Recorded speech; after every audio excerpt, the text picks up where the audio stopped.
এটা কণ্ঠ, যাক কোৱা হয় সুধা কণ্ঠ। হয়, সুধা কণ্ঠ ডক্টৰ ভূপেন হাজৰিকা নামেই যাৰ পৰিচয়, অসম নহয়, ভাৰত নহয়, পৃথিৱীৰে এক পৰিচিত নাম ডক্টৰ ভূপেন হাজৰিকা। আৰু আজি আমি ভূপেন হাজৰিকাৰ সেই নিজৰাপাৰৰ ঘৰত আমি আছোঁ। আমি আপোনালোকক দেখুৱাম নিজৰাপাৰৰ ভূপেন হাজৰিকাৰ ঘৰটো বৰ্তমান কেনে আছে, কেনেকুৱা অৱস্থাত আছে। আমি প্ৰথমে আপোনালোকক দেখুৱাই লৈছোঁ বাহিৰৰ পৰা ডক্টৰ ভূপেন হাজৰিকাৰ নিজৰাপাৰৰ সেই ঘৰটি। আহক আমি প্ৰথমে দেখুৱাইছোঁ। এই যে আপোনালোকে দেখিছে, এই ঘৰটো হ'ল ডক্টৰ ভূপেন হাজৰিকাৰ। ডক্টৰ ভূপেন হাজৰিকাৰ এই ঘৰটোকতেই বিভিন্ন ধৰণৰ সৃষ্টি কৰিছিল। এই ঘৰটোকৰ পৰাই সংগীতৰ যাত্ৰা আৰম্ভ হৈছিল, যি যাত্ৰাই সমগ্ৰ পৃথিৱীতেই বিয়পি পৰি অসমৰ বাবে সুনাম কঢ়িয়াই আনিছিল। আমি ডক্টৰ হাজৰিকাৰ ঘৰৰ ভিতৰ ফালে সোমাই আহিছোঁ। যদিও বা আমাৰ সকলোৰে শ্ৰদ্ধাৰ ডক্টৰ ভূপেন হাজৰিকাৰ ব্যৱহৃত বস্তুবিলাক, ফটোবিলাক বিভিন্ন মিউজিয়ামত গৈ সংৰক্ষণ কৰা হৈছে, তথাপি ভূপেনদাৰ ঘৰতো কিন্তু কিছু কিছু বস্তু আছে। এয়া আমি আপোনালোকক দেখুৱাইছোঁ। এয়া এখন ফটো আমি য'ত এয়া খুব সম্ভৱ নাছিৰুদ্দিন শ্বাহ, হিন্দী চিনেমা জগতৰ কেইবাগৰাকীও খ্যাতনামা অভিনেতা, লগত এয়া ভূপেন হাজৰিকা। এইফালে এই এখন তেনেকুৱা ধৰণৰে ঐতিহাসিক ফটো। আৰু এইফালে যদি আমি দেখুৱাওঁ, ভূপেনদা থিয় হৈ আছে, যেন জীৱিত অৱস্থাত ভূপেনদা থিয় হৈ আছে, তেনেকুৱা পৰিৱেশত আমি এই ঘৰখনত আহি ভূপেনদাক লগ পাইছোঁ। আমি আকৌ এবাৰ গৈছোঁ, তব চৰণ কমল বন্দে, এয়া ভূপেনদাৰ চৰণ, আমি যিয়ে এবাৰ চুই চাবলৈ হেঁপাহ কৰিছিলোঁ, কিন্তু সকলোৰে বাবে সেয়া সৌভাগ্য হোৱা নাছিল।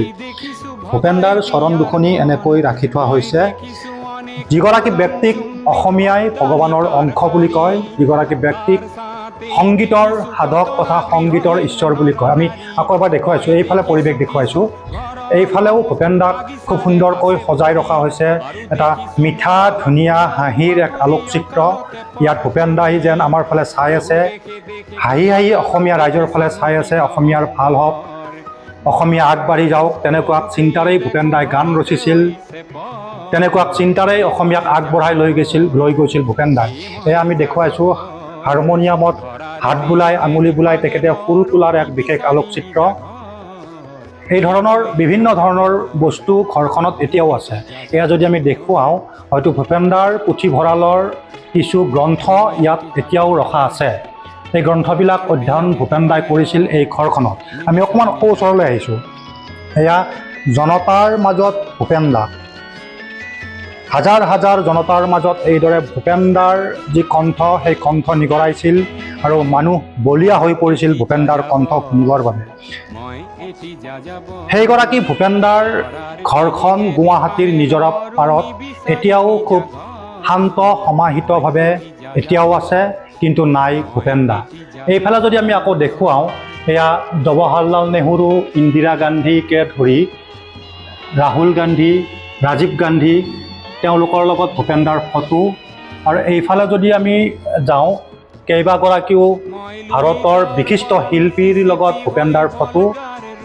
সেই ফটোবিলাকেই এটা কথা বুজায় যে অসমৰ পৰা ওলাই গৈ ভূপেনদাই অসমৰ বাবে কি কৰিছিল।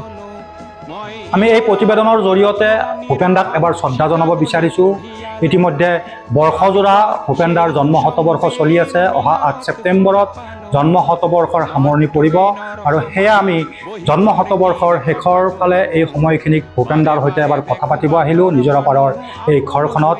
ভূপেনদাৰ প্ৰতি আমাৰ শ্ৰদ্ধা সদায় থাকিব। আগৰ প্ৰজন্মই শ্ৰদ্ধা যেনেকৈ কৰি গৈছে, আমাৰ প্ৰজন্মইও শ্ৰদ্ধা কৰি আছে।